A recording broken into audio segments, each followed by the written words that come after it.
ఐటీలో ఎంట్రీ కావాలా? Trainee software engineer గా అజా కోడింగ్ ట్యూటర్ లో 2 వీక్స్ ట్రయల్ పీరియడ్ లో వెంటనే చేరండి. నమస్కారం డాక్టర్ శ్రీయాచార్య అనంతకృష్ణ స్వామి గారు. నమస్కారం. సో సబ్జెక్ట్ సంబంధించి నేను కొత్తగా గొప్పగా మాట్లాడాల్సిందేం లేదు. అసలు కీప్ లెర్నింగ్ ప్రాసెస్ అనమాట. ప్రతి ఒక్కరూ నేర్చుకుంటున్నారు. స్టిల్ ఆ డిమాండ్ అలానే ఉంది. అందుకే క్లాసెస్ అడుగుతూ ఉన్నారు. ఓకేనా, ఎప్పుడుండే అవకాశం ఉంటుంది? మనకి ఇప్పుడు 2024 డిసెంబర్, ఇప్పుడు స్టార్టింగ్ మనకి 22 తారీఖు మనకి డిసెంబర్ స్పెషల్ క్లాస్ ఉందండి. హైదరాబాద్లోనే ఉంటుంది అది. అలాగే 29 డిసెంబర్ వచ్చి మనకి అనంతపూర్లో ఉంటుంది.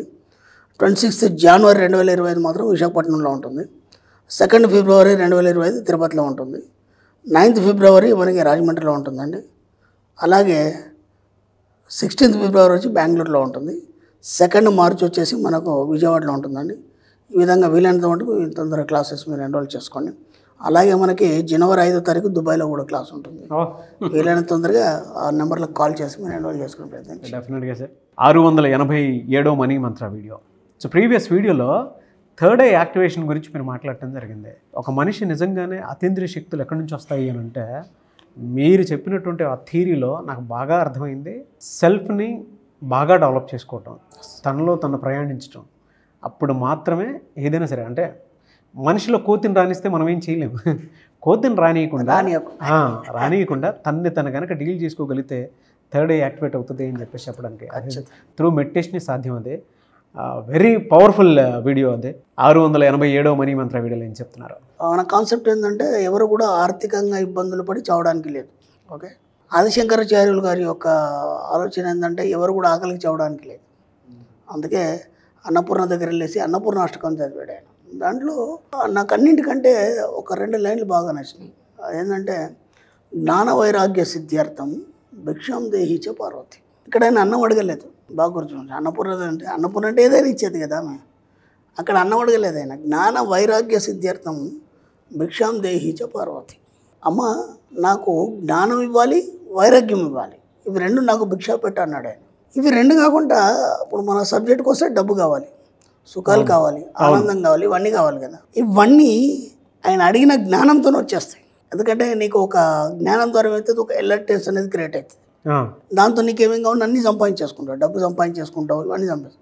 అంతవరకు ఓకే, నాకు బాగా నచ్చింది. జ్ఞానం కావాలనడంలో తప్పులేదు. ఎందుకంటే అమ్మ అన్నపూర్ణ కావచ్చు, సరస్వతి కావచ్చు, ఎవరైనా జ్ఞానం ఇచ్చేవాళ్ళే. శివుడైనా సరే జ్ఞానం ఇచ్చేవాడు. ఎందుకంటే అన్నిటికీ విద్యలకు ఆయనే ఇది కాబట్టి. వైరాగ్యం ఎందుకు అడిగాడు? అన్నీ సంపాదించేసావు, అన్నీ చేసావు, లేకపోతే నీకు జ్ఞానం సంపాదించేసావు, జ్ఞానం కాగానే ఏమిటే వైరాగ్యం ఎందుకు అడిగాడు ఆయన అనే దాని మీద నేను చాలా లోతుగా పరిశీలించాల్సి వచ్చింది.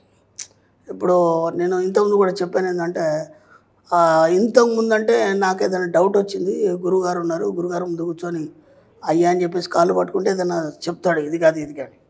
ఇప్పుడు చెప్పడానికి ఎవరు లేరు నాకు. కాబట్టి నేనే నా మనసును గురువుగా చేసుకొని నా మనసునే అడగాల్సి వస్తుంది. ఎవరి మనసు వాళ్ళకి గురువు కదా. కాబట్టి నా మనసునే గురువుగా భావించి ఈ క్వశ్చన్ ఏంటి, దీనికి ఆన్సర్ ఏంటి, అర్థమైందా? ఇక్కడ మన సబ్జెక్ట్లో ఒక వర్డ్ చెప్పబడింది.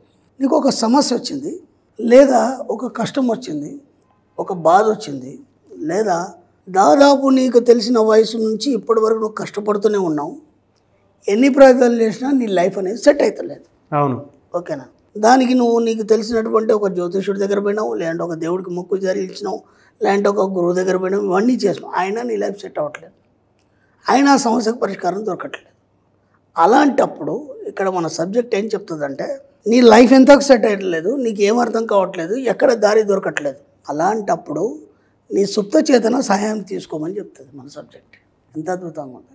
మనం ఏమనుకుంటాం, ఇక నన్ను కాపాడేవాడు ఎవడు లేడా, నా వెనకాల ఎవడు లేడా, నన్ను ఎవడు కాపాడతాడు, ఇన్ని చేసినా ఫలితం లేదే, ఎన్ని చేసినా ఫెయిల్ అయిపోతుంది. ఒక నీరసం నిస్సత్తుతోని ఆత్మహత్య ప్రయత్నాల దాకా వెళ్ళిపోయిన వాళ్ళు చాలామంది ఉంటారు. అలాంటి సమయంలో ఏం చెప్తాడంటే, నీకు ఎలాంటి అర్థం కాని పరిస్థితుల్లో నీ సుప్త చేతన సహాయం తీసుకోమని చెప్పాడు. ఇప్పుడు నేను అదే చేశాను. నా గురువు ఎవరు? నా సుప్త చేతనాత్మక మనస్సు. నా మనసును నేను గురువు చేసుకొని అడిగినప్పుడు నాకు ఆలోచన వచ్చింది. ఎంత అద్భుతంగా అడిగాడు ఆయన. ఎందుకంటే మామూలు కదా, ఆదిగా శంకరాచార్యులు వైరాగ్యం ఎందుకు అడిగాడు, నాకు అక్కడ పాయింట్ అది కావాలి. దాన్ని 2-3 రోజులు నేను పడుకునేప్పుడు ఆలోచిస్తున్నాను, దీనికి నాకు ఆన్సర్ కావాలి. ఎంత చక్కగా చెప్పాడంటే ఆయన. ఎందుకు వైరాగ్యం అడిగాడంటే, జ్ఞానం ద్వారా డబ్బు సంపాదించావు, డబ్బు లేనంత మటుకు డబ్బు గురించి ఆలోచిస్తూ ఉన్నాం. అర్థమైందా?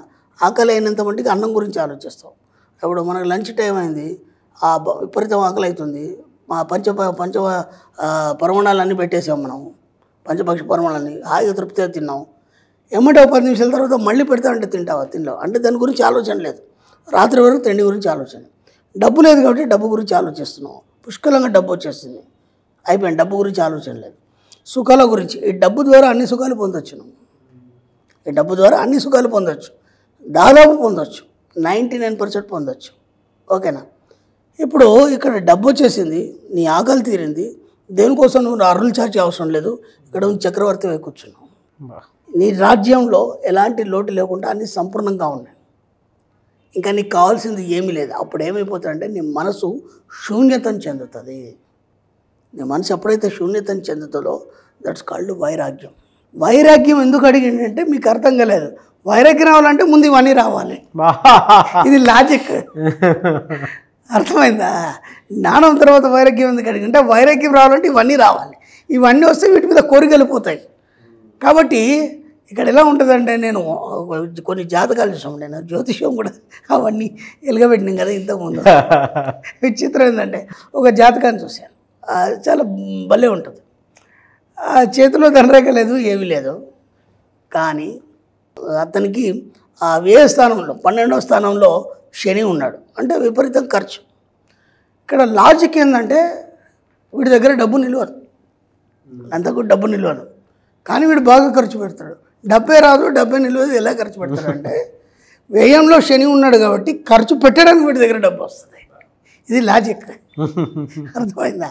నేను మన సబ్జెక్ట్లో ఇంకా కూడా చెప్తాను. నీకు యోగం లేదు, లేదంటే సబ్జెక్ట్ అర్థం కాలేదు, ఏం కాలేదు, నువ్వేం చేస్తావంటే ఇతరుల కోసం డబ్బు కోరుకో, నీకోసం కోరుకోకు. నీకోసం కోరుకునే ఇంతవరకు రాలేదు కదా, ఇతరుల కోసం కోరుకో. నేను అదే చెప్తాను. మన సబ్జెక్ట్లో మనం సేవా దృక్పథంలో వచ్చిన దాంట్లో 10% ఇంత ఇస్తామని అంటాం. అంటే ఒక గోసేవకు కానీ లేకపోతే అర్బన్ హౌసెస్ కానీ ఇవన్నీ. ఇప్పుడు చెప్పినప్పుడు ఏమైందంటే నీ కోసం రాదు, అది వాళ్ళ కోసం వస్తుంది. అర్థమైందా? వాళ్ళ కోసం వస్తుంది. గురు శిష్య పరంపరలో గురువు ఒక మాట చెప్పాడు శిష్యుడికి, ఏమనంటే అంతెందుకు మన కచ్చి బ్రహ్మచార్య ఉన్నాడు, ఆయన దగ్గరికి ఎవరు జనాలు వచ్చి ఏదైనా సమస్య చెప్తే ఆయన ఇలా చూసి వెళ్ళి అమ్మకి చెప్పి రాపోరా అనేది.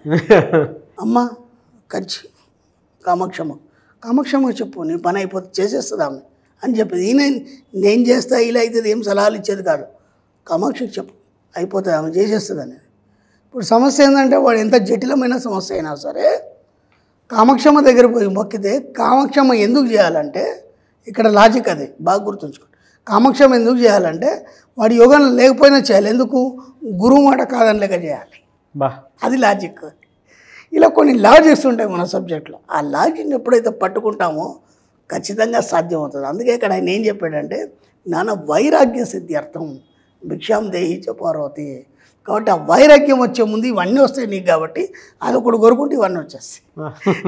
కాబట్టి మీరు కూడా ఏం కోరుకోవాలంటే జ్ఞాన వైరాగ్య సిద్ధ్యర్థమే కోరుకోవాలి. అప్పుడు అర్థమైంది. 3-4 రోజులు ఫైట్ చేసిన తర్వాత ఆయన ఎందుకు అలా కోరుకున్నాడు, అసలు దానికి కారణం ఏంది, ఎమ్మటి దీని తర్వాత ఎక్కడ కూడా సుఖాన్ని కోరలేదు, డబ్బు కోరలేదు, ఆనందం కోరలేదు, ఆరోగ్యం కోరలేదు, హాయిని కోరలేదు, ఏమి కోరలేదు. అంటే ఆ వైరాగ్యం ముందు ఇవన్నీ రెడీ ఉన్నాయి సిద్ధంగా. మనకి ఇవి కనిపించట్లేదు, అదొకటే కనిపిస్తుంది, పర్లేదు దాన్నే కోరికేసుకోండి అన్నీ వచ్చేస్తాయని చెప్పిండి ఆయన. ఫ్యాంటాస్టిక్ నాలెడ్జ్ అండి. ఎనీవేస్ థ్యాంక్ యూ అండి. Thank you so much doctor Shri Acharya Anantakrishna Swami గారు. థ్యాంక్ యూ అండి.